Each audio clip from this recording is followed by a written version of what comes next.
karena walaupun udah coba ke sana sini tetap aja butuh bimbingan. Eh, Coba ikutin yang modul-modul, masalahnya adalah kita mesti dengerin gitu ya.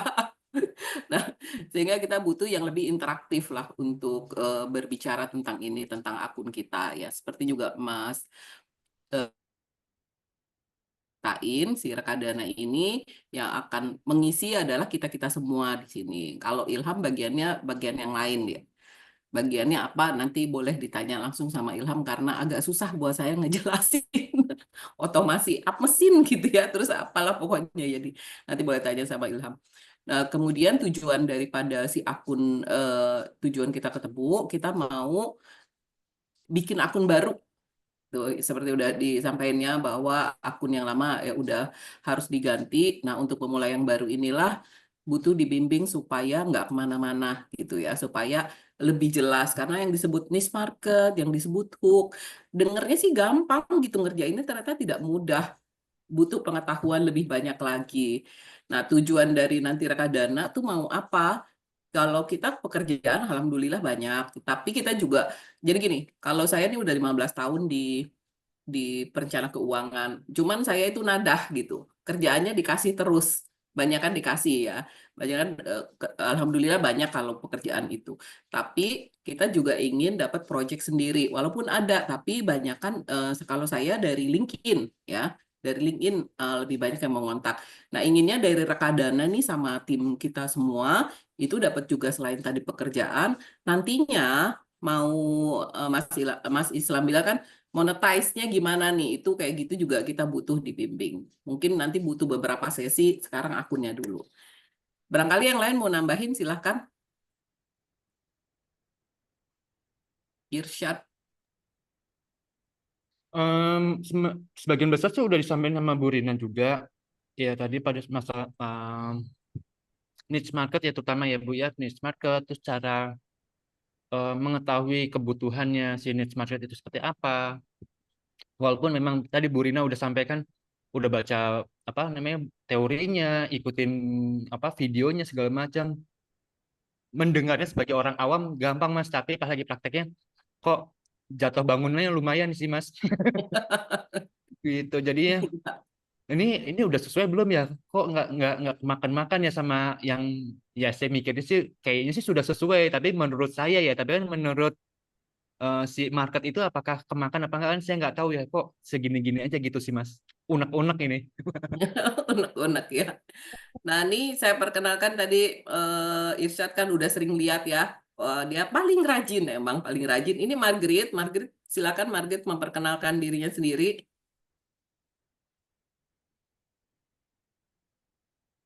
Oh, dia masih siap-siap. Stasia dulu boleh? Mau Margaret dulu, mau Stasia dulu boleh? Oke, pagi Mas. Salam kenal, saya Stasia. Saya tim Burina juga. Sebenarnya udah hampir mulai-mulai juga ikut apa di post-post di Instagram, cuman ya gitu, belum konsisten sekonsisten Burina dan Irsyad gitu. Jadi masih nggak kelihatan hasilnya apa-apa sih, karena masih belum konsisten sama sekali.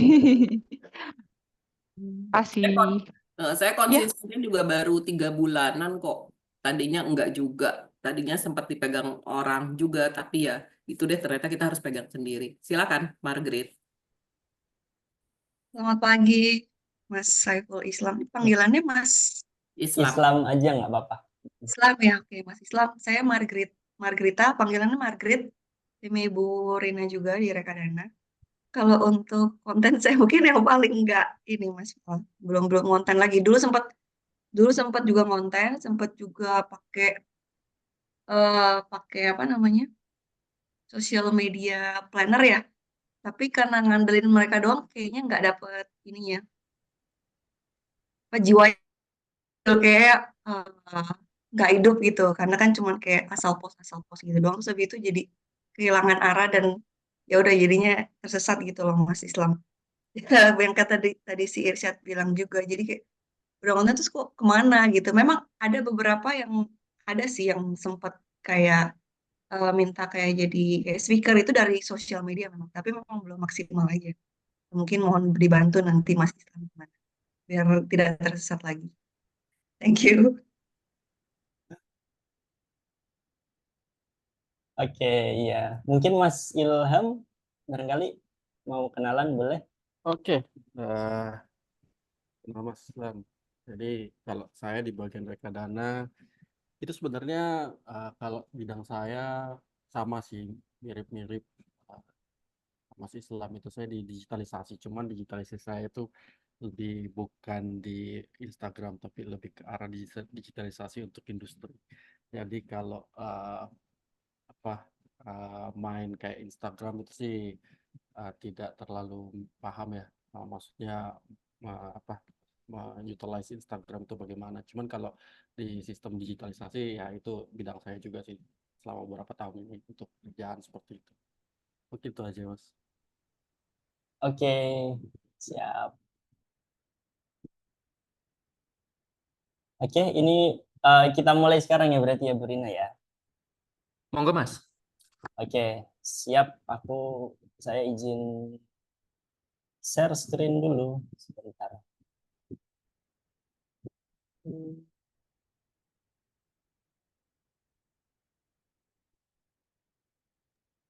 Kalau pertanyaan setelah selesai materi atau kita boleh bertanya di jalan? Nanti pas selesai materi sekalian Oke. kita diskusi ya, Bu Rina. Ya. Ya. Oke, kita mulai. Bismillahirrahmanirrahim. Assalamualaikum warahmatullahi wabarakatuh. Waalaikumsalam warahmatullahi wabarakatuh.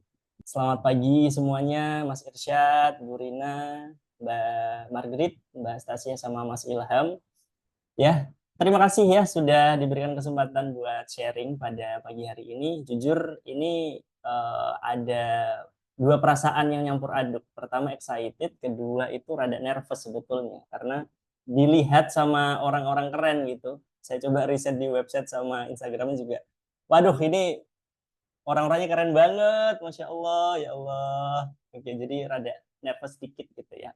Oke, izin ya pada pagi hari ini saya bakal sharing beberapa hal terkait apa yang saya ketahui, pengalaman saya di bidang sosial media, specifically terkait dengan Instagram gitu.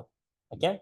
Nah, sebelum masuk ke materi, saya pengen kenalan terlebih dahulu supaya makin kenal background saya apa dan seterusnya. Perkenalkan, nama saya Saiful Islam. Mas, Mbak, Bapak, Ibu sekalian bisa panggil Mas Islam boleh, Mas Saiful juga boleh. Saya seorang content creator dan juga entrepreneur, lagi ngembangin bisnis juga sekarang. Nah, sebelum saya berkecimpung di dunia ini, itu di dunia content creating sama entrepreneur, saya dulu sempat kerja kantoran full time di salah satu startup di Kota Semarang as a digital marketer, dan 1 tahun terakhir itu dikasih amanah untuk menjadi Chief Marketing Officer, gitu, megang beberapa project marketing, digital marketing terutama waktu itu. Terus tahun 2023 pertengahan memutuskan resign, terus bikin satu agency namanya Mikirin Digital Agency yang fokusnya itu membantu UMKM supaya bisa grow digital as a founder sama CEO. Dan sekarang lagi fokus buat ngembangin satu bisnis edutech platform ya, tahun 2023 akhir sampai sekarang masih di develop, sama produktivitas lain sebagai content creator, full time content creator tepatnya ya, di akun Pemikir Digital, di beberapa akun di sosial media terutama Instagram ya, YouTube, LinkedIn dan lain sebagainya seperti itu.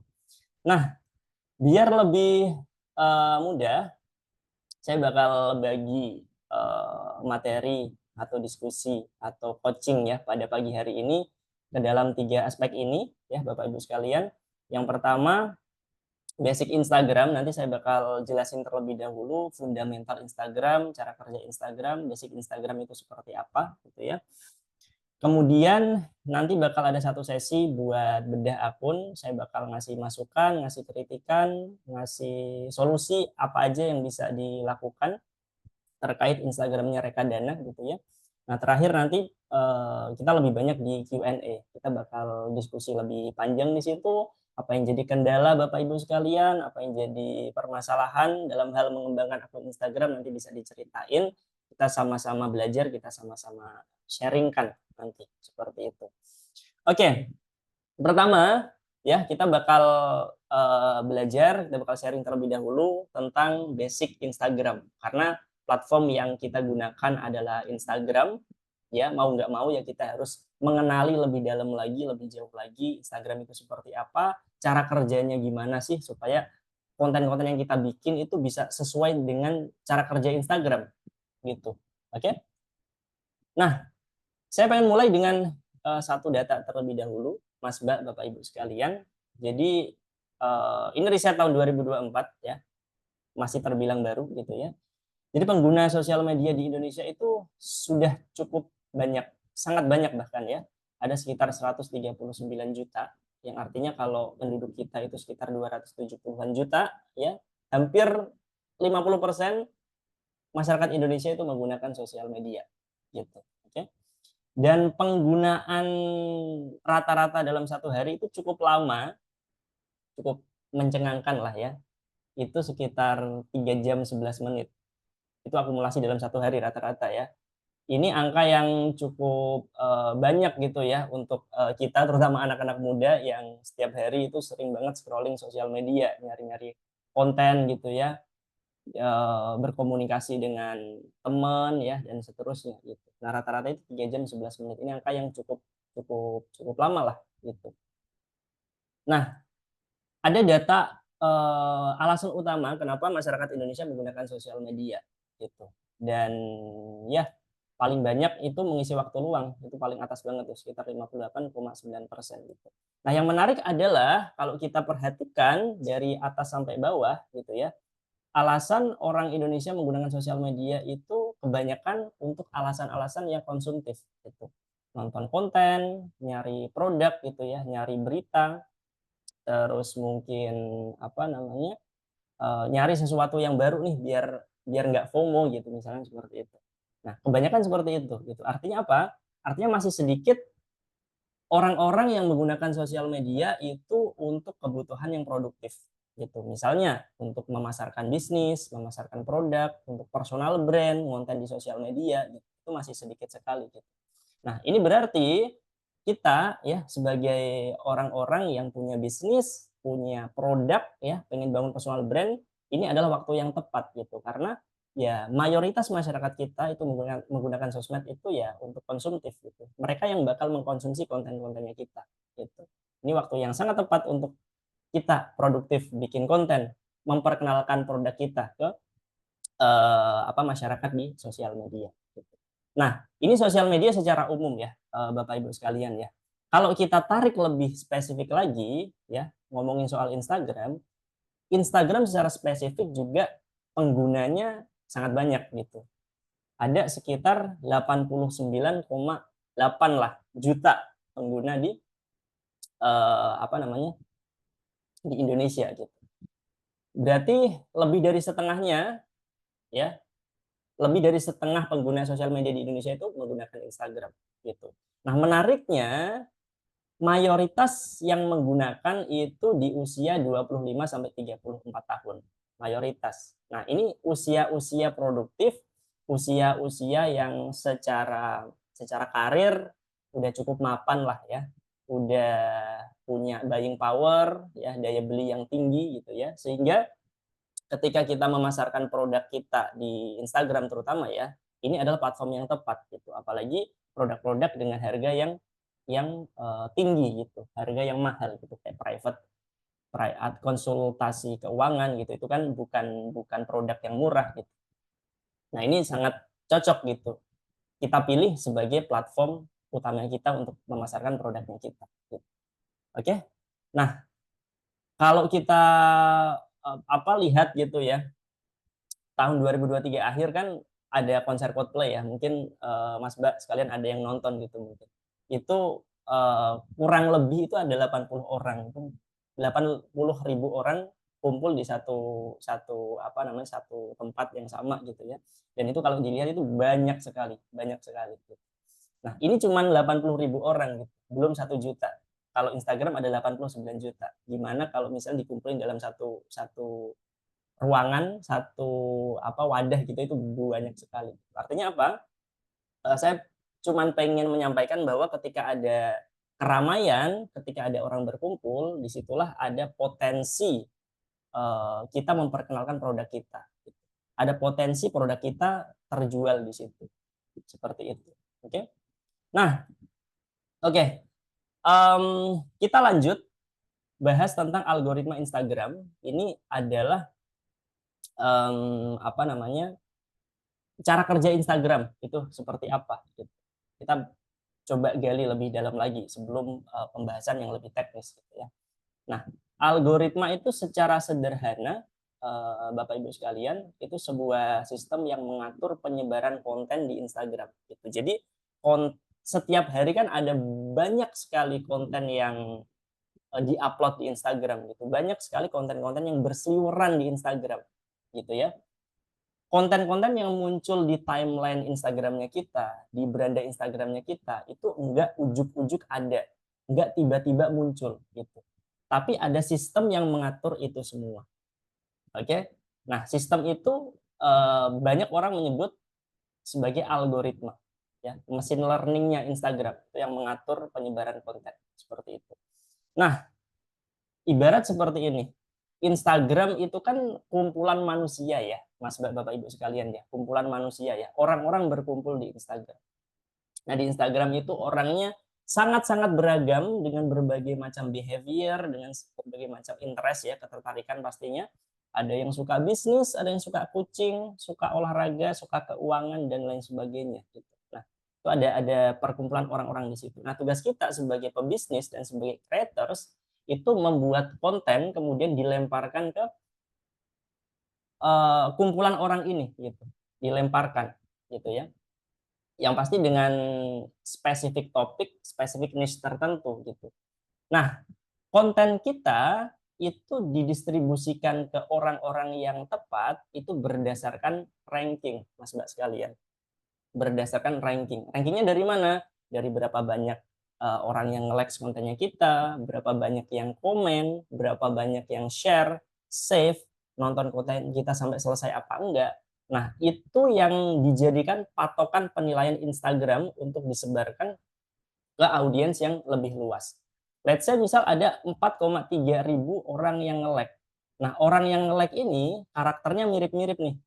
Ya, karakternya adalah orang yang suka olahraga. Let's say kita upload konten olahraga, disukai orang-orang yang suka olahraga sebanyak 4,3 ribu gitu ya misalnya ya.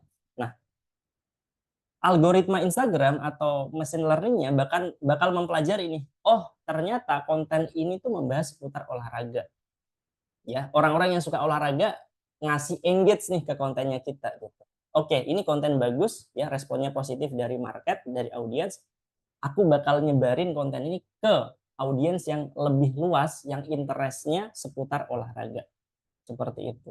Jadi ada proses ranking di situ. Ya, algoritma menilai dari berapa banyak orang yang engage dengan kontennya kita. Gitu. Nah, makanya kalau Mas Mbak, Bapak Ibu sekalian buka beranda Instagram misalnya, ya pasti satu sama lain itu berandanya itu bisa beda-beda. Yang satu mungkin seputar motivasi gitu ya, seputar inspirasi. Yang satu mungkin seputar kucing, ya konten-konten kucing. Yang satu soal agama misalnya. Kenapa bisa beda-beda? Karena interestnya kita beda-beda gitu. Beda-beda. Kita sering nge-like atau nonton konten kucing, ya yang muncul ya kebanyakan konten-konten kucing. Nah, itu yang dilakukan oleh mesin learning atau algoritmanya Instagram gitu. Alasannya simpel banget gitu, supaya kita sebagai user itu tetap stay di Instagram. Karena uang yang didapatkan dari perusahaan Instagram gitu ya, Meta gitu ya, ya itu attention-nya kita, perhatiannya kita gitu. Semakin lama kita mantengin Instagram, semakin perusahaannya itu kaya gitu ya.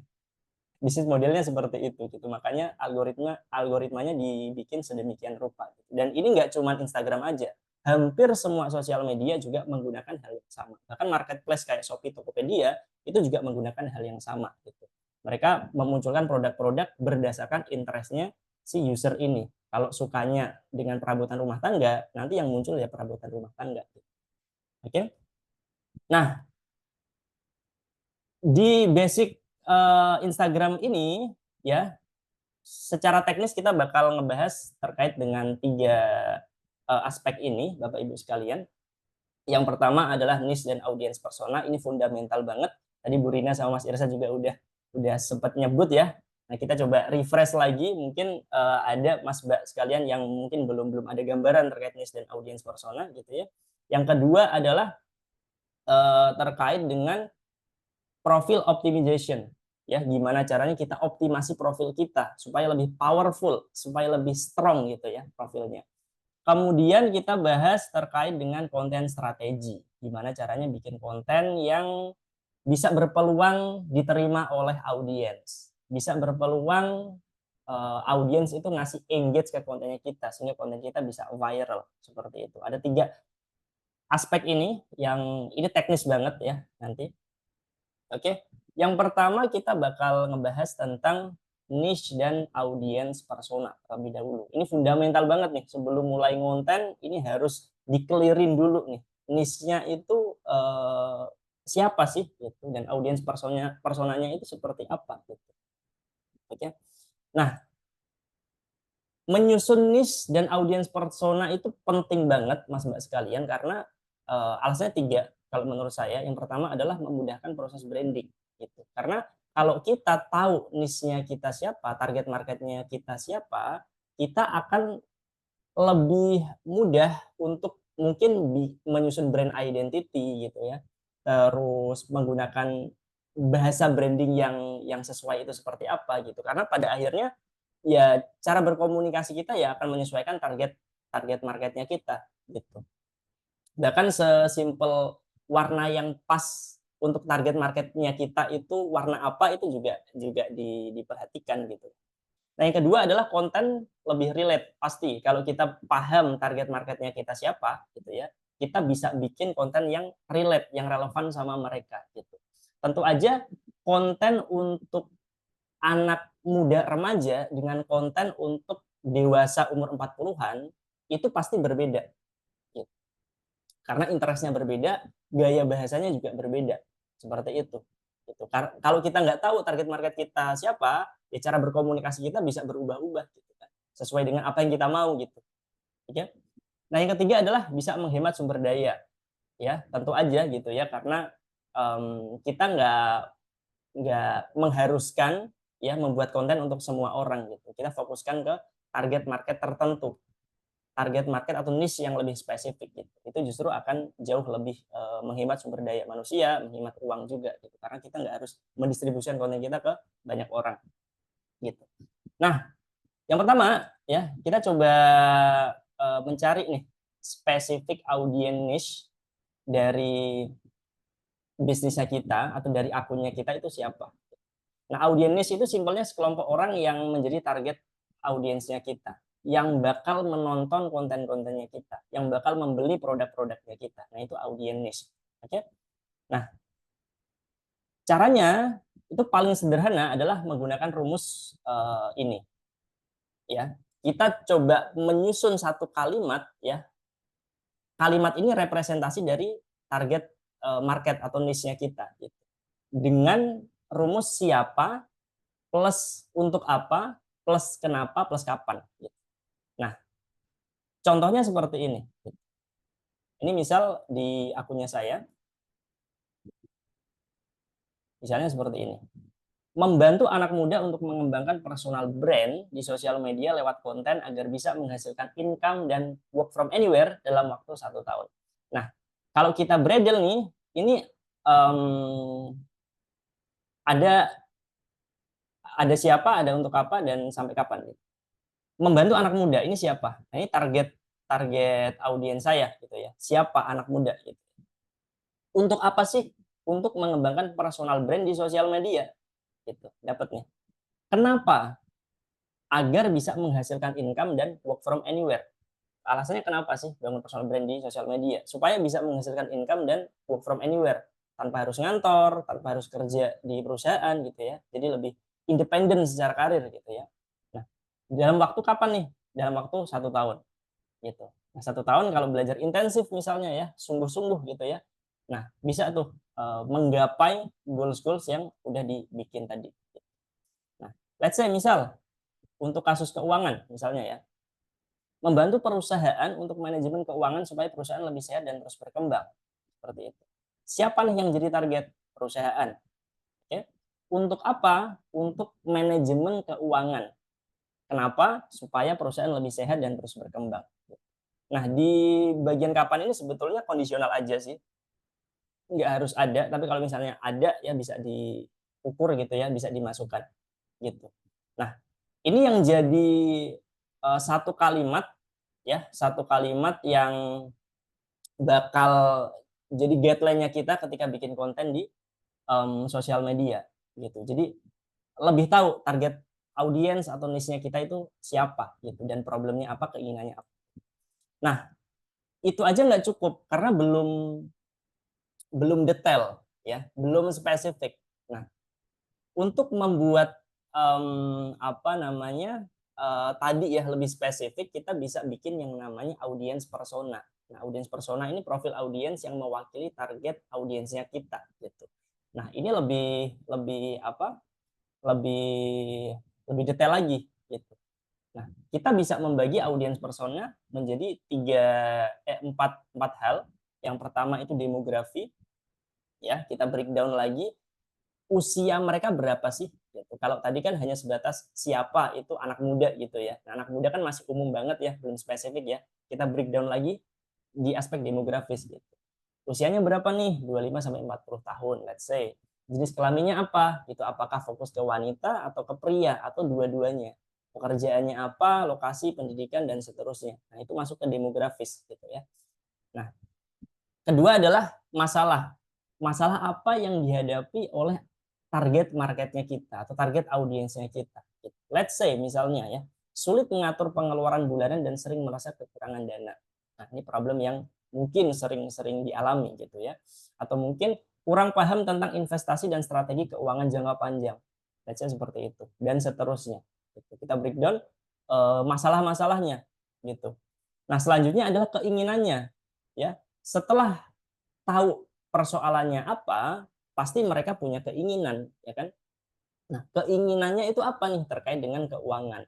Misal ingin punya kebebasan finansial dan mampu menabung secara teratur, misalnya, ya kan?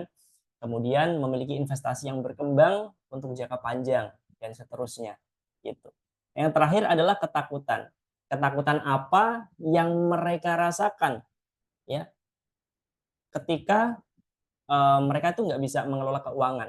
Misalnya takut terlilit hutang, khawatir tentang masa depan finansial ya, terutama jika tidak memiliki tabungan atau investasi. Misalnya seperti itu. Nah, ini audiens persona yang cukup dasar sebetulnya, tapi kalau misalnya kita belajar lebih detail lagi, ada begitu banyak yang bisa ditentukan di awal gitu. Tapi paling basic adalah keempat kotak ini, keempat hal ini gitu. Nah, ini yang menjadi dasar kita bikin konten nanti gitu ya. Kita bisa, kalau kita tahu masalah audiens ya, kita bisa provide dengan konten-konten yang kita buat di sosial media sehingga kontennya bisa makin relate sama mereka. Seperti itu. Oke. Nah, specific niche dan audience persona itu sangat penting karena pada akhirnya konten yang kita bikin itu bukan tentang kita sebagai pebisnis atau tentang kita sebagai kreator, tapi tentang audiensnya kita gitu. Karena konten kita itu yang nonton ya audiensnya kita gitu. Yang mengkonsumsi ya audiensnya kita gitu. Jadi mindsetnya itu bukan bikin konten apa yang saya ingin bikin, tapi bikin konten sesuai sama kebutuhan mereka. Mereka butuh A, kita bikin konten A. Mereka butuh B, kita bikin konten B. Sehingga kontennya bisa nyambung nih, bisa match dengan kebutuhan mereka. Seperti itu. Oke?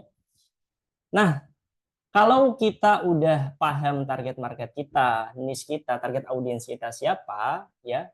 Selanjutnya jangan langsung bikin konten. Itu next step-nya gitu. Sebelum itu harus dioptimasi profilnya terlebih dahulu. Oke, di semua akun sosial media pasti punya profil gitu ya, dan profil itu bisa dimaksimalkan, bisa optimasi gitu. Oke. Nah, profil itu analoginya seperti toko, seperti warung gitu ya.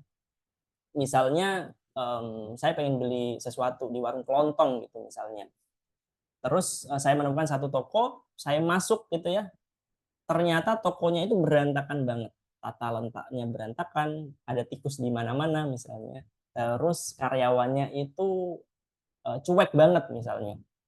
Nah, saya sebagai customer gitu ya, pilihannya cuma dua, nggak jadi beli ya, atau ya udahlah beli untuk formalitas, tapi next udah nggak bakal balik lagi, ya kan? Udah selesai karena ada experience yang buruk di situ, ya kan?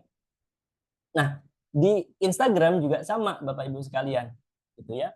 Jangan sampai membuat audiens yang profile visit ke akunnya kita itu merasa nggak jelas ini akun bahas tentang apa, kemudian nggak jadi follow, terus pindah gitu ya. Kita harus merapikan sedemikian rupa ya, dari mulai foto profilnya, bionya dan seterusnya gitu. Sehingga audiens yang visit ke profilnya kita itu langsung paham, oh akun A, akun Rekadana gitu ya. Akun ini ngebahas soal keuangan. Aku lagi butuh konten seputar keuangan. Ini cocok buat aku follow. Oh ternyata ada produk-produknya ya, ada layanannya ya. Ya udah deh, aku bakal ambil satu layanan ini karena aku butuh dan seterusnya gitu. Oke. Nah, itu bisa dioptimasi. Nah, apa aja yang bisa dioptimasi? Ada 9 checklist yang harus kita perhatikan. Ya, yang pertama tentu ini yang paling basic, teknis banget, merubah ke akun profesional. Akun nggak boleh di private tentu aja ya. Username, foto profil, account name dan seterusnya itu masuk ke checklist, harus dioptimasi dengan baik gitu. Nah, ini saya yakin akun Rekadana udah diubah ke akun profesional. Ini just buat wawasan aja buat teman-teman, buat Bapak Ibu sekalian yang mungkin masih belum paham soal ini. Ini caranya tuh mudah banget untuk merubah ke akun profesional. Kenapa akun profesional itu penting? Supaya fitur-fiturnya itu terbuka gitu. Jadi di Instagram itu ada akun personal sama akun profesional. Akun profesional itu dibagi menjadi dua, akun bisnis sama kreator gitu ya. Nah, akun personal itu ya buat personal gitu ya. Dan itu fitur-fiturnya nggak terlalu lengkap gitu. Nah, salah satu fitur yang oke banget dan bagus banget untuk analisa adalah professional dashboard atau insight. Nah, itu bisa dibuka kalau akun kita diubah ke profesional gitu. Nah, caranya mudah banget ya, tinggal masuk ke profile, terus klik garis 3 di atas pojok kanan, terus masuk ke bagian business tools dan control, kemudian masuk ke suite account type, terus diganti aja, dipilih aja akun kreator atau akun bisnis, seperti itu. Itu mudah banget. Nah, ini buat Mas Mbak sekalian yang mungkin pengen bangun personal brand, terus akunnya masih akun personal, bisa diubah ke akun profesional gitu. Nah, gimana sih cara optimasi Instagram profilnya? Oke. Nah, ada beberapa hal yang bisa diperhatikan untuk mengoptimasi akun Instagram. Yang pertama adalah username-nya. Nah, username ini kalau bisa dibuat sesimpel mungkin. Hindari penggunaan karakter, hindari penggunaan angka kalau bisa gitu kan. Pokoknya sesimpel mungkin, semudah mungkin untuk diingat gitu. Karena ketika konten kita muncul misal di beranda gitu ya. Nah, yang terlihat itu foto profil sama username-nya ini gitu. Kadang-kadang kalau terlalu susah gitu, misal kasih underscore Palestina 1445 gitu ya. Itu kan susah banget dihafal ya. Nah, ketika konten kita muncul di beranda audiens, terus tiba-tiba ke-scroll gitu ya, terus audiens pengen, tadi kontennya bagus sih, akunnya apa sih gitu, lupa gitu, dicari di pencarian lupa gitu kan. Nah, jadi aturannya untuk username itu dibuat sesimpel mungkin, ya, semudah mungkin untuk diingat, itu aturannya. Kedua adalah foto profile, make it profesional, dibuat seprofesional mungkin. Kalau kita bicara personal brand, ya berarti harus ada foto personal. Foto personalnya pun ya harus proper gitu ya. Nggak ngeblur ya kan, terus bisa terlihat jelas gitu ya. Tapi kalau kita bicara soal bisnis brand atau produk brand, ya kita gunakan logo daripada brand tersebut. Oke, logonya gitu kan. Dibikin foto profile. Oke. Nah, selanjutnya adalah account name. Nah, account name ini dibuat mudah mungkin untuk dicari. Karena gini, Instagram itu juga ada fitur pencarian. Oke, ada fitur pencarian gitu ya. Nah, ketika audiens mencari nama tertentu gitu ya, misalnya rekadana atau penasihat keuangan gitu ya. Nah, akun-akun yang muncul nih di pencarian itu tuh berdasarkan keyword yang kita masukkan pada account name ini gitu. Jadi usahakan ketika bikin account name itu dibuat semudah mungkin dicari. Itu kasih kata kunci tertentu gitu. Let's say misal kalimat pertama dikasih nama brandnya, kasih Palestina misalnya ya.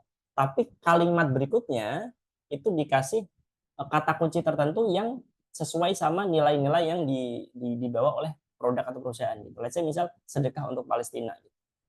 Dikasih keyword tertentu.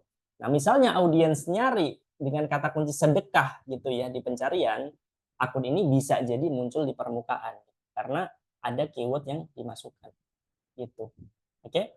Jadi aturannya untuk membuat account name itu dibuat semudah mungkin untuk dicari gitu. Ini untuk semua akun sosial media juga, nggak tentang Instagram aja gitu.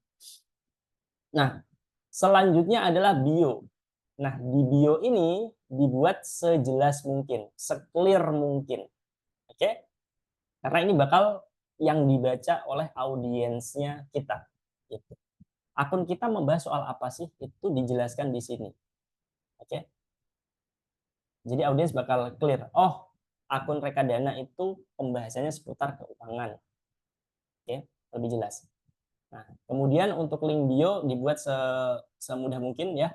Pakai link agregator kayak Linktree boleh, kayak Linkit dan lain sebagainya ya. Nah, itu sudah dipermudah lah kalau sekarang. Nah, selanjutnya cara optimasi link bio gimana sih? Kan? Nah, akun rekadana juga udah memanfaatkan link bio ya. Nanti mungkin bisa ditambahkan beberapa aspek lain ya untuk memaksimalkan gitu ya. Nah, yang harus ada di link bio yang pasti deskripsi personal kalau soal brand atau deskripsi perusahaan gitu, sama halnya kayak di bio tadi gitu, diulangi lagi nggak masalah gitu ya, untuk lebih menguatkan gitu. Ini tuh perusahaan apa sih, bisnis apa sih gitu. Nah, yang kedua adalah add all platform sosial media. Nah, ini kalau skala perusahaan, skala bisnis itu kalau memang ada sumber dayanya, kalau bisa all sosial media itu dimanfaatkan dengan baik gitu, supaya proses marketingnya bisa lebih cepat menyebar gitu ya, karena menggunakan banyak sosial media. Dan akun-akun sosial medianya kalau bisa dicantumin di link bio-nya gitu kan, supaya audiens tahu oh ternyata rekadana itu punya YouTube juga loh gitu ya, punya TikTok, punya LinkedIn dan seterusnya gitu.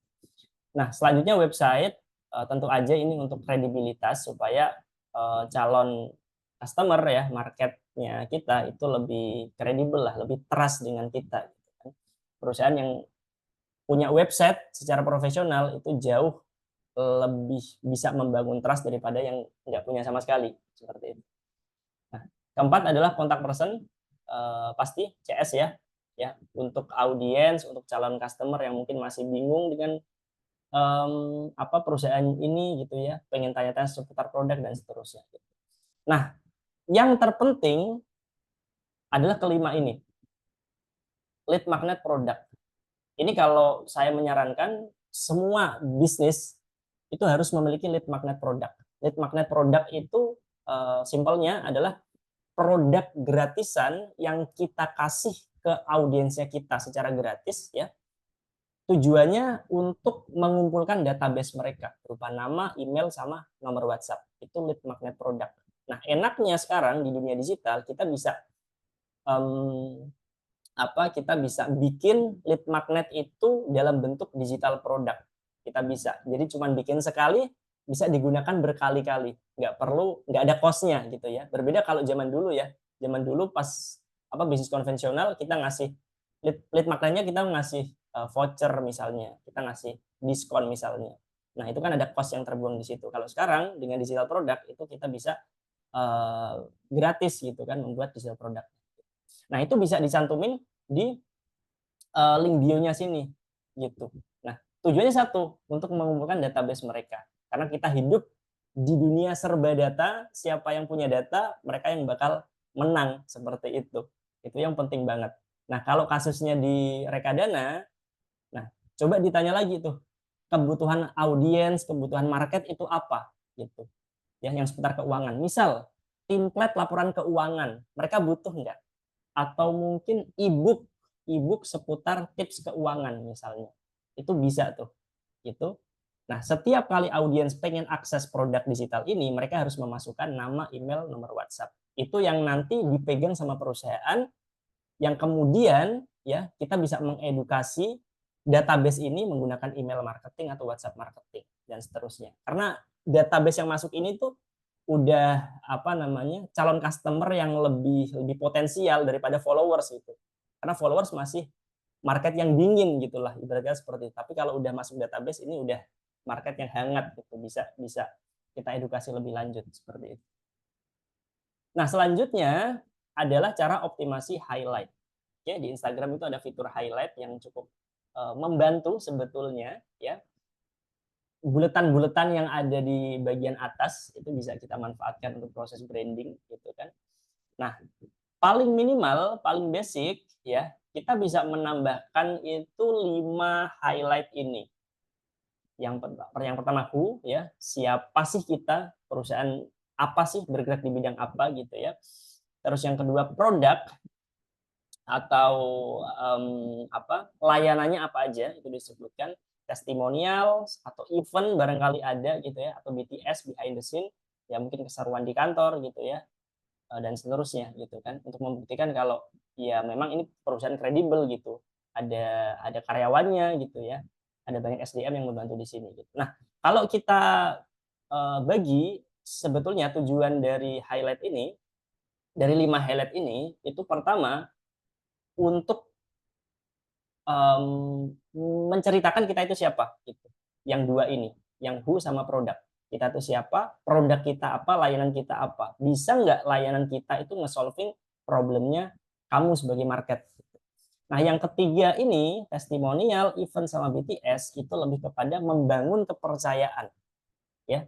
Karena market atau audiens yang tahu kita, oke, sebatas tahu, tapi belum tentu mau invest atau mungkin mau spending uangnya untuk membeli produknya kita, belum tentu.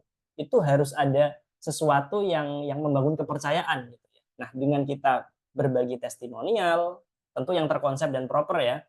Terus mungkin dokumentasi event apa yang telah kita lakukan, itu bisa membangun kepercayaan market, kepercayaan audiens, sehingga mereka oke, saya mau spending untuk produk di Rekadana seperti itu. Oke. Nah, lanjut optimasi pin post ya. Belakangan ada fitur pin post di Instagram, itu yang bisa kita gunakan untuk membantu proses brandingnya kita di Instagram gitu ya. Nah, isinya hampir sama kayak highlight sebetulnya, kayak highlight gitu. Ini tugasnya itu untuk mengcover. Barangkali audiens itu belum nonton highlightnya kita, ketika scroll ke bawah, mereka bakal lihat di pin post ini gitu. Nah, isinya apa aja? Company profile, boleh. Company profile itu ya seperti tadi menjelaskan siapa kita dan layanan apa yang kita punya gitu ya. Kemudian kedua adalah produk, layanannya apa aja, produknya apa aja yang bisa nge-solving problem market.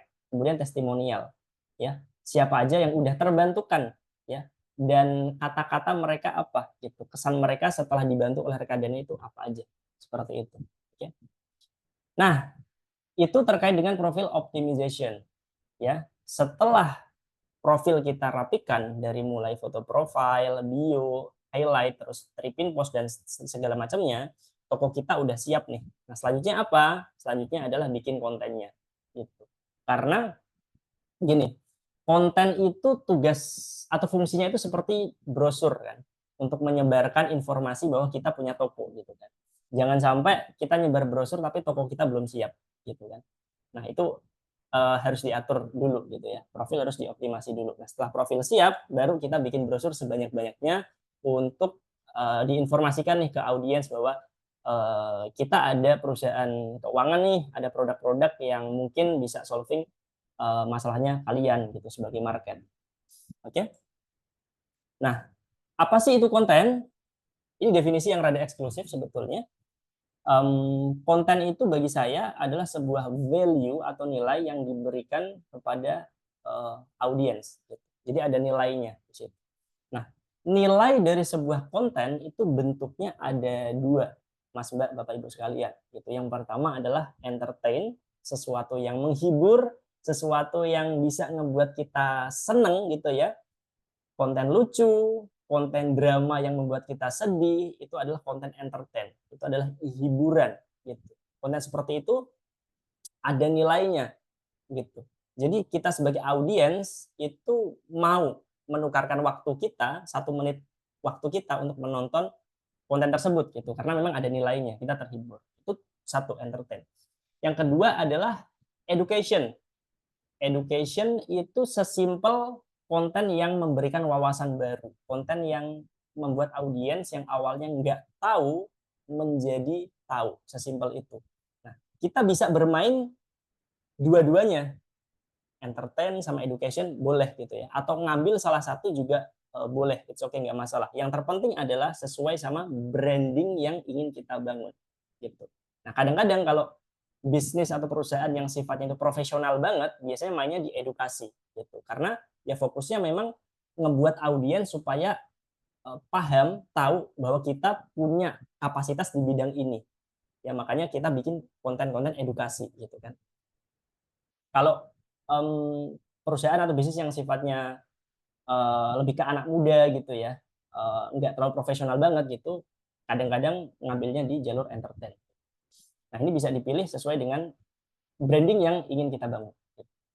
Oke. Nah, catatan ya, ini yang kadang-kadang dilupakan oleh para creators atau business owners.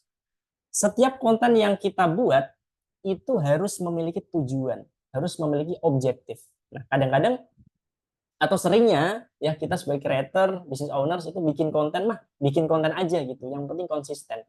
Yang penting ya udahlah upload aja gitu. Nggak bisa seperti itu gitu. Jadi setiap konten yang kita bikin itu harus punya objektifnya masing-masing, harus punya tujuannya masing-masing. Kenapa? Itu penting karena kalau kita nggak punya tujuan spesifik ya konten ini dibuat untuk apa, kita akan susah mengevaluasi, susah menyimpulkan konten ini berhasil apa enggak gitu. Nah, jatuhnya kan ketika kita nggak punya tujuan, matriks yang kita gunakan atau ukuran yang kita gunakan adalah viral apa enggak gitu kan. Jatuhnya seperti itu gitu. Padahal ya ada banyak sekali objektif yang bisa kita tentukan di awal. Nah, kalau di dunia digital marketing itu ada 4 objektif yang sering banget digunakan, yaitu satu, awareness. Awareness itu sesederhana membuat orang yang awalnya nggak tahu produknya kita menjadi tahu, sesederhana itu. Nah, angka yang bisa diukur apa? Reach sama impresi. Reach itu seberapa banyak konten kita menjangkau orang, impresi itu berapa kali konten kita dilihat oleh orang-orang tersebut. Nah, ukurannya di situ. Itu awareness ya. Jadi konten viral itu sukses secara awareness, tapi belum tentu sukses secara matriks yang lain, secara objektif yang lain. Yang kedua adalah engagement. Engagement itu sesederhana konten kita bisa ngebuat orang atau audiens itu terlibat dengan kontennya kita. Mereka nge-likes, mereka komen, mereka share, mereka save. Nah, itu ukuran angka yang digunakan untuk menilai konten ini bagus secara engagement apa enggak. Yang ketiga adalah leads. Leads itu tujuannya untuk mendapatkan banyak database. Gitu. Jadi ukurannya berapa banyak database yang kita dapetin dari konten yang kita upload. Gitu. Itu leads. Yang keempat, conversion. Berapa banyak penjualan yang kita dapatkan dari konten yang kita upload. Nah, ini objektif-objektif yang harus kita tentukan ya ketika mengkonsep sebuah konten. Sebelum mengupload konten, kita bikin konten A, ini tujuannya buat apa nih? Oke, awareness. Kita bikin konten B, ini tujuannya buat apa nih? Kayaknya penjualan deh, ya karena cash flow kita lagi nggak bagus nih. Oke, ke penjualan. Nah, dengan kita menentukan tujuan-tujuan ini, kita bisa lebih paham mengkonsep kontennya bakal seperti apa gitu, sesuai dengan tujuan yang kita tentukan di awal. Nah, contohnya seperti ini. Oke. Ini salah satu konten yang saya upload di bulan Juli kemarin gitu ya. Nah, biasanya creators atau business owners yang nggak menentukan tujuan, biasanya melihat konten yang rame, yang viral gitu ya, itu disimpulkan kalau ini konten yang bagus, konten yang sukses. Ternyata belum tentu gitu kan. Karena aku bikin konten ini ya ada tujuannya. Nah, tujuannya waktu itu adalah untuk meningkatkan sales. Jadi tujuannya conversion gitu ya. Nah, saya yang bisa menilai konten ini diupload ternyata konversinya nggak terlalu tinggi nih. Nah, saya menyimpulkan konten ini jelek. Meskipun secara reach, secara engagement bagus banget gitu, tapi secara conversion karena tujuan awalnya adalah penjualan, ini buruk banget, jelek banget. Jadi kesimpulan saya ini konten yang jelek gitu, harus diperbaiki. Apa nih yang salah? Kenapa konten ini nggak bisa generate penjualan yang begitu banyak? Kenapa? Seperti itu. Oke. Nah, kita lanjut ke konten strategi framework. Nah, ini framework yang sering banget saya gunakan untuk membuat konten. Ini sebagai landasan ketika membuat konten di sosial media. Nah, sebisa mungkin ketika membuat konten di sosial media itu harus melihat atau memperhatikan dua hal ini. Pertama adalah apa yang ingin kita komunikasikan sebagai business owners atau content creators. Kedua adalah apa yang audiens inginkan. Nah, konten yang kita bikin itu harus beririsan antara keduanya. Oke? Harus beririsan antara keduanya. Kenapa? Karena kalau kita hanya fokus ke apa yang ingin kita komunikasikan, jatuhnya egois gitu. Jatuhnya nggak relate nih sama audiens gitu. Karena kita cuma melihat dari apa yang kita inginkan doang gitu. Tapi ketika kita hanya fokus pada apa yang audiens inginkan, tanpa melihat apa yang ingin kita komunikasikan, ya jatuhnya nggak ada tujuan gitu konten yang kita bikin. Hanya sebatas nyari viral, nyari likes yang banyak, nyari komen yang banyak. Gitu. Jadi harus ada irisan antara keduanya. Gitu. Oke. Nah, coba kita bandingkan ya konten yang hanya fokus pada apa yang ingin kita komunikasikan aja, dan juga yang fokus keduanya. Gitu. Oke, kita coba bandingkan. Nah, oke. Nah, ini salah satu konten cukup lama, dulu sempat ngembangin akun seputar karir juga.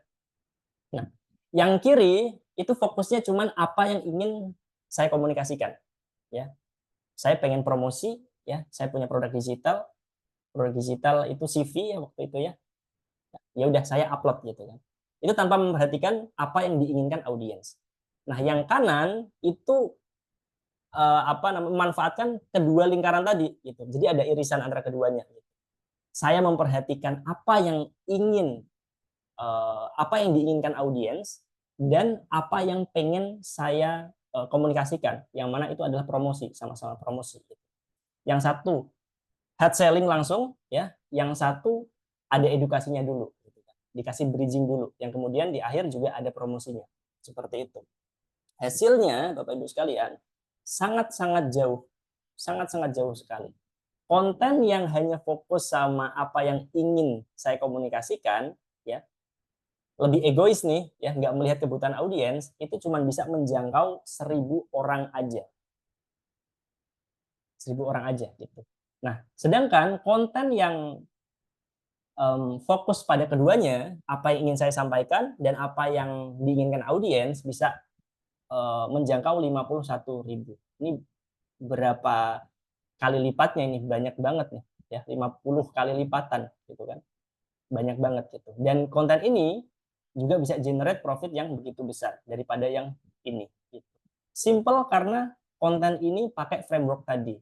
Satu, apa yang ingin saya komunikasikan. Dua, apa yang diinginkan oleh audiens. Sehingga win-win solution ya. Saya pengen promosi, oke promosi, tapi saya bikin konten sesuai sama apa yang audiens inginkan gitu. Itu yang disukai audiens. Seperti itu. Oke. Nah, apakah menerapkan konten strategi framework udah cukup? Jawabannya belum. Karena tadi hanya sebatas landasan aja. Ya, fundamentalnya aja. Seperti itu. Nah, next-nya apa? Ada yang namanya viral content formula. Nah, konten yang kita bikin ya paling tidak itu bisa membuat audiens melakukan 3 hal ini. Yang pertama adalah stopping point ya. Konten kita harus bisa membuat orang stop scrolling ya. Ada begitu banyak konten ya, ketika audiens scroll melihat konten kita, oke, saya tertarik nonton gitu. Stop scrolling. Yang kedua adalah watch time, membuat audiens nonton konten kita sampai selesai, bahkan diulang-ulang gitu ya. Nah, yang ketiga adalah engage, membuat audiens mau terlibat dengan kontennya kita. Entah itu likes, comment, share, atau save. Nah, ini yang menjadi landasan ya, konten bisa viral seperti itu. Kalau konten kita bisa dapat ya 3 hal ini, saya yakin konten kita bakal viral gitu. Tapi itu teorinya, implementasinya rada susah memang kan, harus testing, eksperimen dan seterusnya gitu. Harus banyak jam terbangnya. Nah, lanjut kita masuk ke content structure.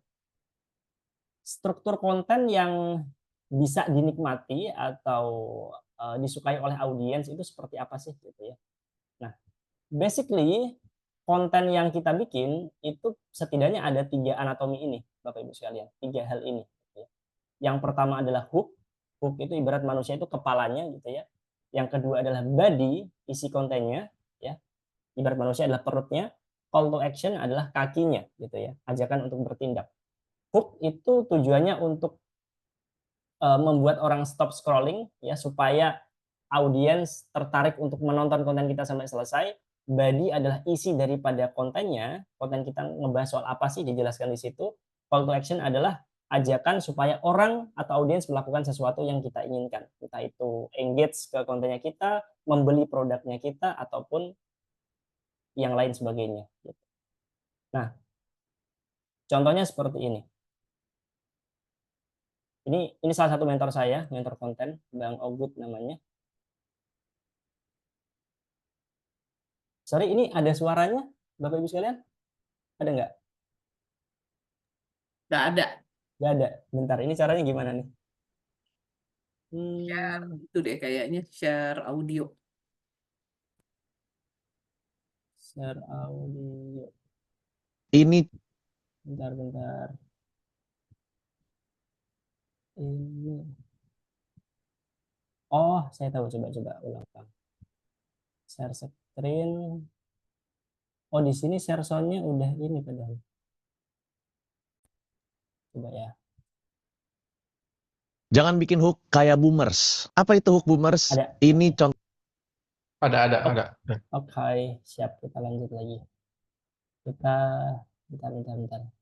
Set. Oke, kita. Jangan bikin hook kayak boomers. Apa itu hook boomers? Ini contohnya hook boomers. Terdapat faktor luck pada kesuksesan. Kalau hook kalian masih bertele-tele kayak gitu, come on man, kita bukan boomers guys. Menurut penelitian, manusia itu sekarang fokusnya makin menurun. Di penelitian tahun 2013, attention span orang itu sekarang cuma di 8 detik. Dan lebih sebentar dari ikan mas. Itu tahun 2013 loh. Sekarang dengan adanya TikTok, orang attention span-nya makin sedikit. Makanya kita selalu bilang gimana caranya lu bisa dapetin attention orang dalam waktu 3 detik. Nah, gue kasih contoh hook-hook yang boomers banget. Contoh yang pertama, ini caranya buat kalian bisa mendapatkan AdSense YouTube sebesar 20 juta per bulan. Lu udah makan berapa detik tuh? Ini caranya buat kalian, wah udah 1, 2, 3 udah kemakan semua tuh. Yang lebih parah lagi kalau misalnya lu di depan video langsung perkenalan diri. Padahal kalian bisa bikin simple. Biar orang tahu video ini tentang apa dalam waktu 2-3 detik doang. Contohnya nih, 20 juta per bulan sambil tiduran. 50 juta per bulan dari jual bakso. Biar lu bisa bikin hook kayak gini, caranya adalah lu tulis dulu hook lu yang panjang itu, terus lu ilangin kata-kata yang nggak penting. Ini cuma salah satu materi doang untuk lu bikin konten. Buat lu yang mau belajar bikin konten, gue ada webinar gratis. Silahkan tulis konten kreator di komen. Nanti gue langsung kirimin DM link webinar gratisnya. 100% gratis, dan salam satu konten lagi. Jangan bikin hook kayak boomer. Oke, kita coba breakdown ya anatomi dari konten ini. Nah, ini secara umum itu anatominya sama kayak tadi, strukturnya sama kayak tadi. Jangan bikin hook kayak boomers. Oke. Ada hook, ada body, ada CTA.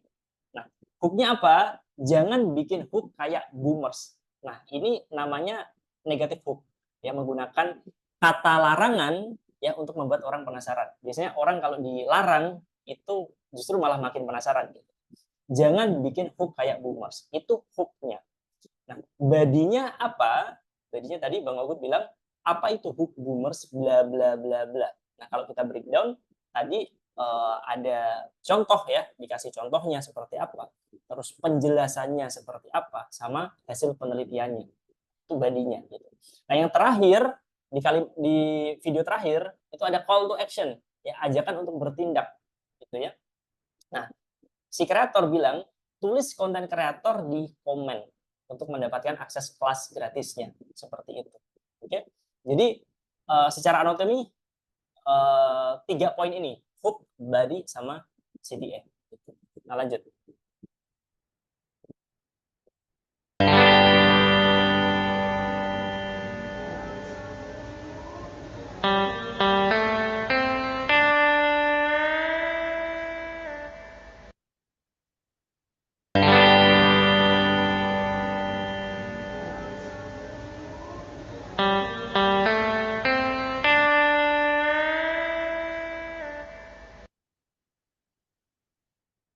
Oke, ini juga sama, meskipun format kontennya berbeda, gitu ya. Ini lebih cenderung ke teks aja, nggak talking head, nggak monolog seperti itu, tapi secara struktur sama. Ada hooknya di situ. Nah, ini juga pakai negatif hook ya. Jangan pakai trik ini, nanti followers membludak. Ada larangan, tapi juga saya memanfaatkan sisi keinginan atau dream dari audiens. Ya, audiens saya itu seneng banget atau pengen banget punya followers banyak gitu ya. Jadi saya memanfaatkan kata ini, jangan pakai trik ini nanti followers membludak. Nah, yang kedua adalah badinya. Isi dari konten saya nggak menjelaskan detail tuh sama sekali, tapi saya memanfaatkan social proof di sini atau resultnya, hasilnya gitu, dengan screen recording followers yang nambah banyak seperti itu. Ini makin ngebuat audiens makin tertarik gitu ya. Ini gimana caranya gitu. Aku pengen tuh punya banyak followers gitu ya. Nah, yang terakhir saya ngasih CTA, call to action, untuk cek di captionnya gitu ya, untuk penjelasan lebih jauh lagi. Seperti itu. Jadi secara struktur hampir sama gitu, mirip-mirip, ada hook, ada body, ada CTA. Cuman implementasi diksi kata-katanya itu berbeda-beda, itu disesuaikan sama target marketnya kita, seperti itu. Nah, lanjut ke konten topik strategi. Setiap akun yang kita bangun itu harus ada topik yang kita bahas. Biasanya orang menyebut sebagai konten pilar, gitu ya. Konten pilar sebagai topik utamanya kita, tapi ketika kita breakdown lebih kecil lagi, itu ada subtopik yang bisa kita bikin. Gitu. Contohnya seperti ini. Let's say misal saya pengen bangun akun makanan, seputar makanan. Nah, makanan itu kan umum banget ya. General banget ya. Nah, itu bisa kita breakdown menjadi beberapa subtopik. Contoh misal tutorial memasak, review makanan, ASMR makanan, visiting resto, dan seterusnya. Nah, setiap niche, setiap topik yang kita pilih gitu ya, itu sebisa mungkin di breakdown ke dalam subtopik yang lebih kecil lagi. Tujuannya apa, Bapak Ibu sekalian? Tujuannya adalah pertama, supaya kita nggak bingung lagi kita mau bikin konten apa. Gitu. Kalau udah stuck di tutorial masak, oke, kita bikin review makanan. Kalau udah stuck di review makanan, oke, kita bikin ASMR makanan, dan seterusnya. Nah, untuk generate idenya lebih mudah lagi. Itu pertama. Yang kedua, the most important-nya adalah supaya kita bisa menemukan winning topik yang disukai audiens itu yang mana. Gitu. Let's say misal 1 bulan saya bikin subtopik konten sebanyak ini gitu ya. Saya testing nih subtopik. Saya pengen menyimpulkan konten mana atau topik mana yang disukai oleh audiens. Nah, di bulan terakhir, akhir bulan, saya bakal mengevaluasi, melihat konten mana nih yang respon audiensnya oke, yang views-nya gede, yang engagement-nya banyak. Oh, ternyata tutorial masak itu disukai oleh audiens. Oke, berarti udah nemu kesimpulannya gitu. Bulan depan ya, porsi konten tutorial masak bakal saya perbanyak gitu, karena itu yang disukai oleh audiens by data gitu. Ini yang bakal diperbanyak. Nah, kalau misalnya ada konten atau subtopik yang nggak terlalu disukai, ya udah tinggal dieliminasi aja gitu. Oke, nah itu lebih mempermudah kita untuk menemukan winning content. Karena pada akhirnya ya, content creation itu adalah tentang testing, di mana kita bereksperimen sebanyak mungkin ya, sehingga kita bisa menemukan winning kontennya kita gitu. Testing dapat winning content gitu. Karena ya, konten itu menurut saya adalah sebuah seni yang oke, secara fundamental itu bisa diterapkan untuk semua bisnis gitu ya, semua personal brand, tapi di aspek yang lebih di permukaan gitu ya, itu bisa banyak sekali penyesuaian seperti itu. Nah, ketika kita udah testing banyak konten, nemu winning konten, itu pun nggak boleh udah selesai gitu loh, nggak boleh selesai gitu kan. Karena kita berhubungan sama manusia gitu ya, manusia ada yang namanya bosen ya, ada yang namanya udah jenuh gitu ya. Kalau winning konten kita udah merasa jenuh, ya kita harus mencari lagi, testing lagi gitu ya. Pada apa namanya, prosesnya testing itu harus dilakukan terus menerus, never ending, nggak ada habisnya sama sekali. Nah, proses untuk pembuatan konten itu apa aja sih gitu ya? Yang pertama, tetap ya, apapun formatnya, apapun konsepnya, tetap harus diawali dengan yang namanya riset ide konten. Caranya gimana? Caranya banyak banget. Bisa dengan riset kompetitor ya, kompetitor lagi bahas soal apa nih, yang rame apa sih, dan seterusnya gitu ya.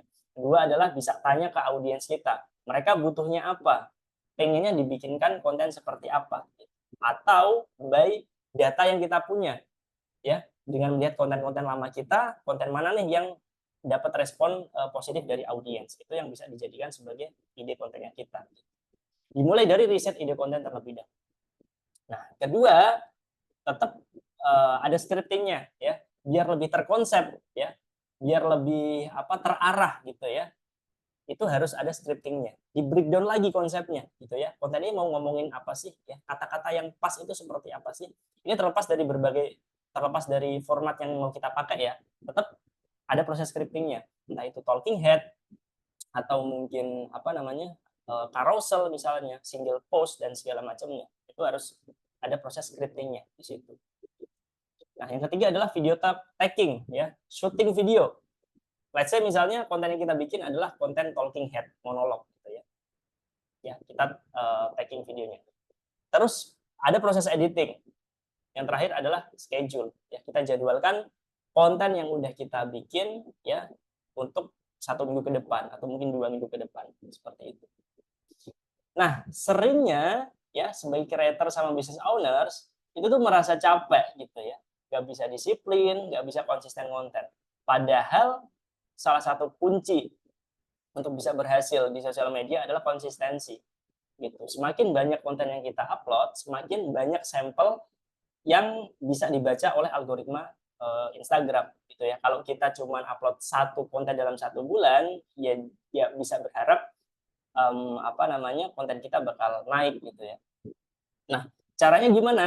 Caranya adalah membuat sebuah sistem supaya kita nggak capek, supaya kita lebih produktif lagi.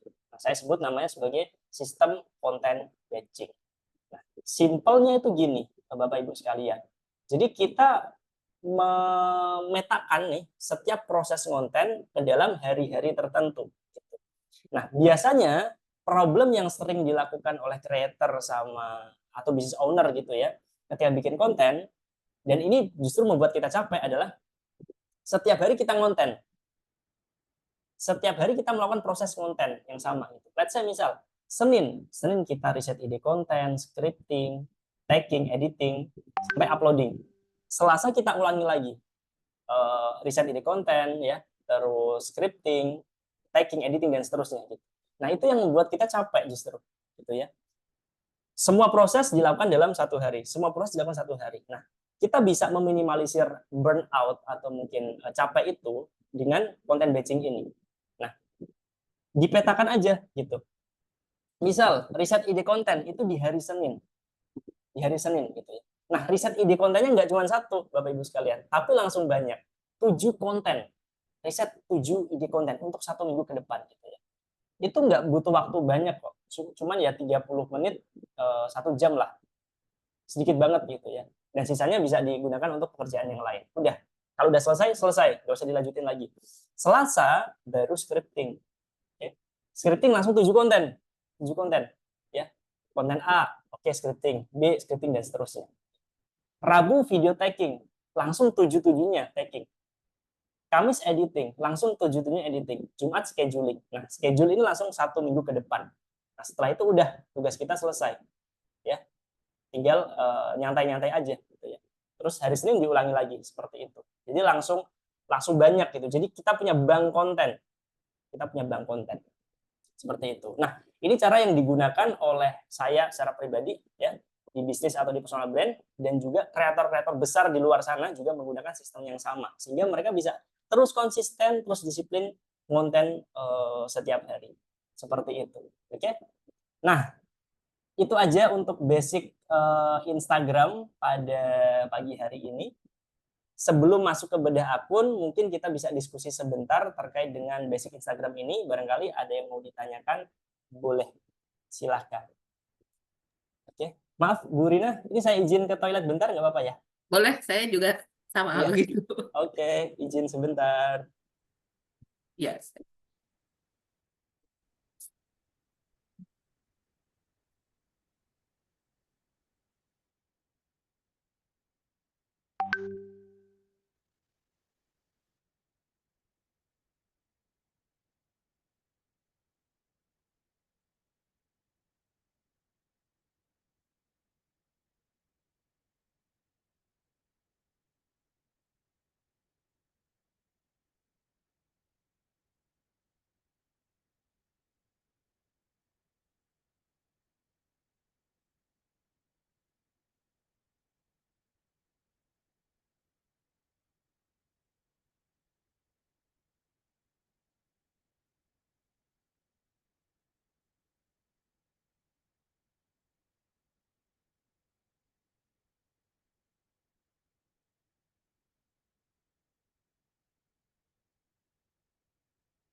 Gimana teman-teman, udah ada siap dengan pertanyaan-pertanyaan?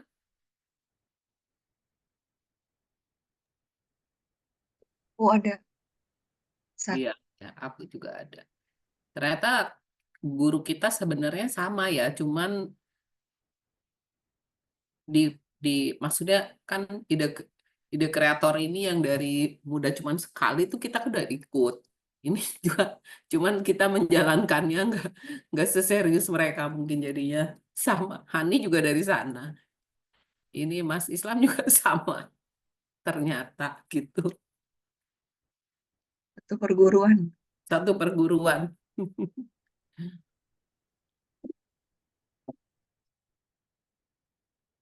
Itulah pembuktian bahwa ya memang kalau dijalanin ya sama nggak dijalanin, bedanya itu.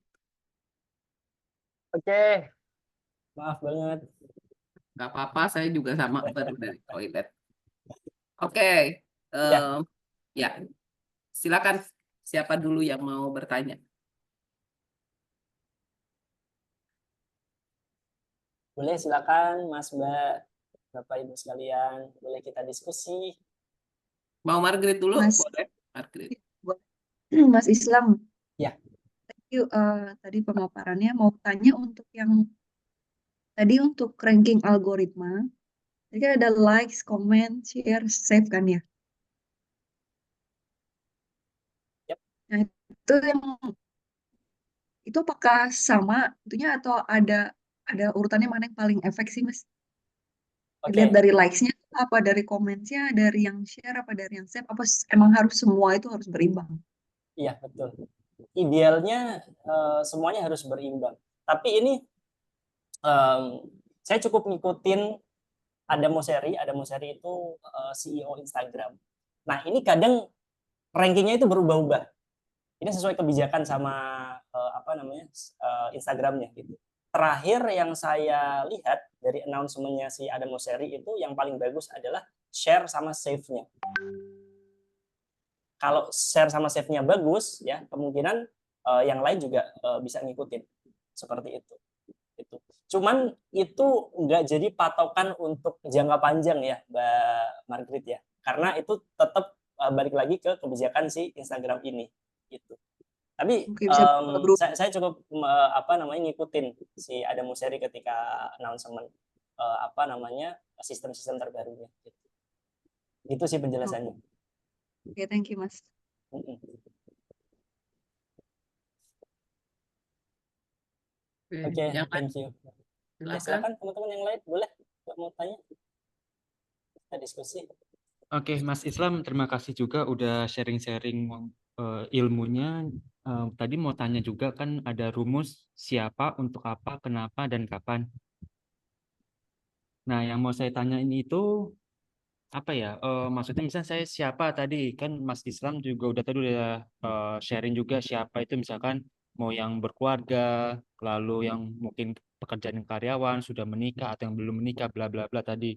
Bukan apakah harus, maksud saya untuk apa ini untuk mendapatkan untuk apa yang lebih mengerucut kebutuhannya dia itu caranya gimana ya? Maksudnya risetnya gimana untuk benar-benar orang yang karakternya tadi yang sudah menikah usianya misalnya anggaplah 30-40 tahun berpenghasilan kalau bisa minimalnya 10 juta misalkan kayak gitu-gitu lebih niche banget gitu untuk mendapatkan risetnya bagaimana ya untuk kebutuhannya dia gitu Mas Islam.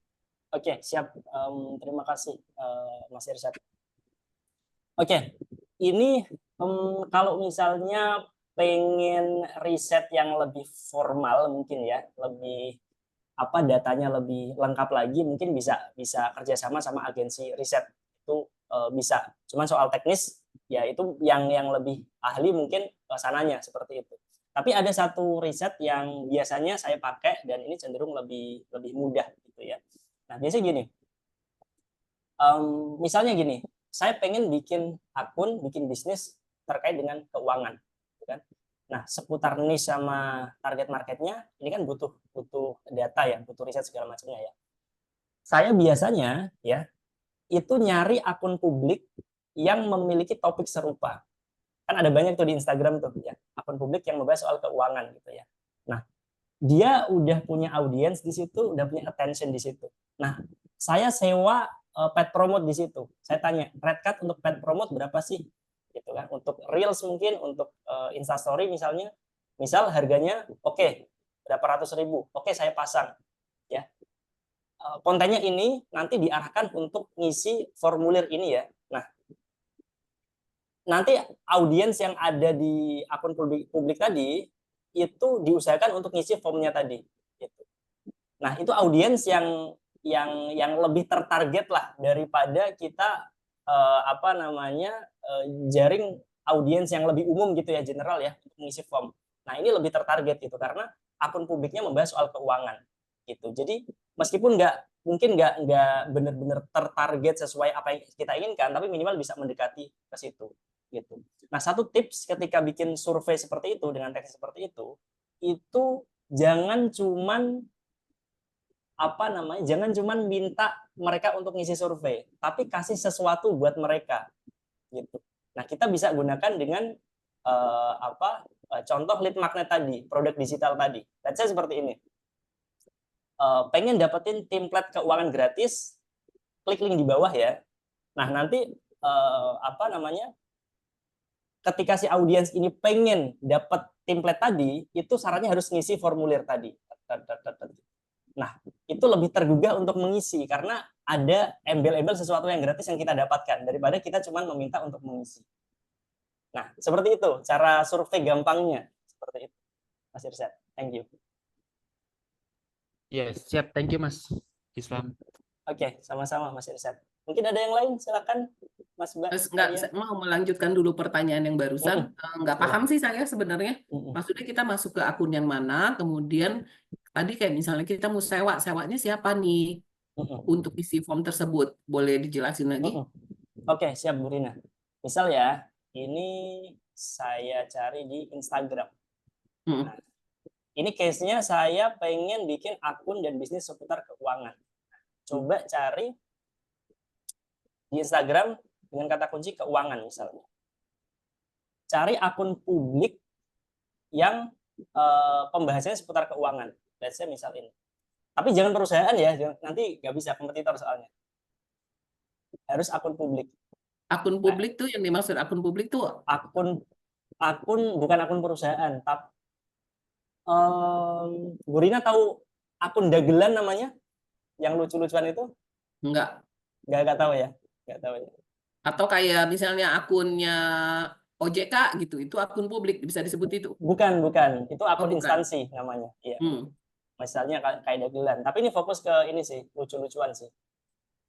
Nah, ini akun publik nih, dagelan. Jadi nggak mengatasnamakan instansi perusahaan apapun. Kayak gini. Nah, contoh yang keuangan tadi ya, bentar, saya belum nemu akun publik seputar keuangan. Bentar, kayaknya ada. Kayaknya tadi OHK juga publik kayaknya ya. Oh, Coba tadi Mas ketik keuangan terus tadi kayaknya muncul di bawahnya Mas Yuzak, Pak Yuzak tadi. keuangan, OHK ini. Heeh. Oh, ini Nah, misal kayak- overhead keuangan. Kayaknya dia publik deh. Nah, ini mungkin publik ya. Ini Mungkin kalau ya. yang punya Coach Yusak tadi perusahaan memang. Nah, kayak gini. Nah, ini kan pembahasannya seputar keuangan nih. Dia udah punya audiens sebesar 143.000. Dan ini audiensnya adalah orang-orang yang tertarik dengan keuangan gitu ya. Dan engagementnya cukup lumayan. Nah, tadi ya kita bisa tanya nih, red cut untuk paid promote itu berapa? Kita mempromosikan sesuatu ke Instastory misalnya, itu harganya berapa? Kita bisa tanya via DM. Via DM seperti itu kan. Kalau udah dapat harganya segini, oke, saya pengen nyebar survei ini nih ke audiensmu. Saya bayar ya sesuai red cut, nanti disebarin di tanggal ini jam segini gitu ya. Nah, nanti yang bakal ngisi ya audiens-audiens yang ada di OHK ini gitu. Yang mana ini ya target marketnya sesuai sama bisnis atau akun yang pengen saya bangun seputar keuangan. Seperti itu. Mungkin ada gambaran, Bu Rina? Udah mulai agak gambaran sih sedikit. Berarti kita minta ke mereka untuk untuk ke mereka langsung gitu untuk membuat sebuah survei. Misalnya surveinya adalah apa sih yang mereka khawatirkan misalnya ya di dalam ngebangun keluarga di usia segini, atau mereka ketika mau beli rumah gitu. Ini sama nih CFP juga dia. Kayak gitu ya kira-kira. Bentar. Maaf Bu Rina, suaranya kok hilang ya. Suaranya hilang ya.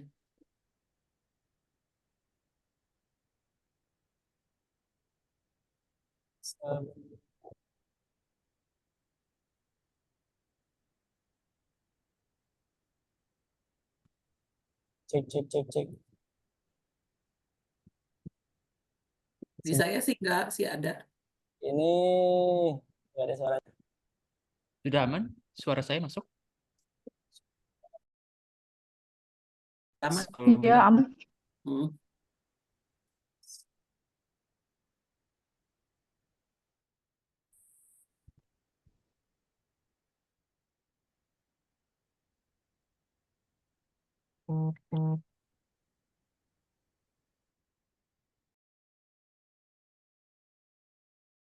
Cek.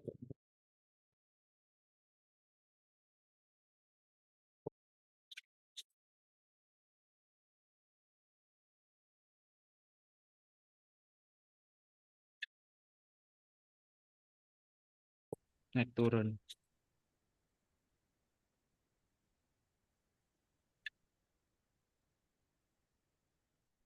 Cek.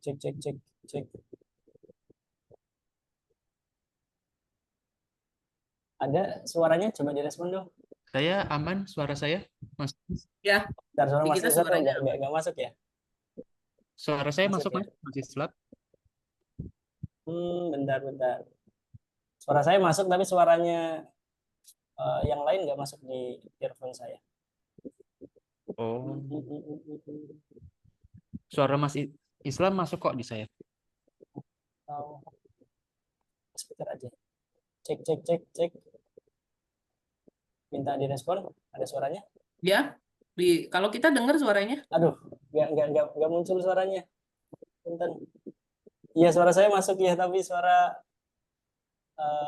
Burina dan lain-lain nggak masuk. Disconnect dulu kali audionya.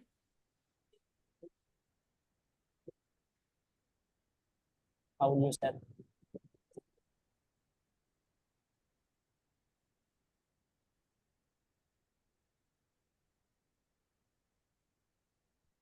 Iya betul, di saya ada masuk.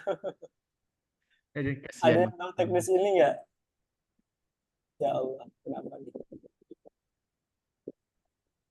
Biasanya saya harus keluar dulu, nanti baru bisa.